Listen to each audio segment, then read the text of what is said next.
Welcome to the Slop Farm. Enjoy the video. You'll start by turning on NFC, go to Settings, More Networks, then toggle NFC. Once done, open the app you'll use, Payment, Access, or File Share, and set it as default if required. Make sure your phone's back top area is facing the reader. The NFC antenna sits near the camera module. Tap within 1 to 2 centimeters. Hold steady for a second. This ensures a stable handshake. If you try too quickly, the reader may miss the exchange. You now authorize and configure the service. For payments, add and verify your card in Wallet or the bank app. For access badges, load credential files per provider instructions.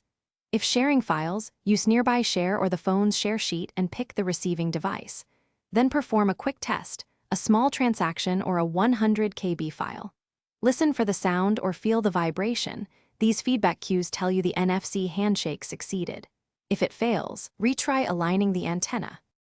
To complete the process, confirm the action in-app, then exit and lock your Vivo V60 to secure credentials. Once done, consider turning NFC off to save battery and avoid accidental interactions. You can re-enable it when needed. If something goes wrong, restart the phone first. This clears the NFC service. Next, toggle NFC off and on. If problems persist, remove and re-add the card or credential in the app. Thanks for watching. Consider subscribing if we helped you today.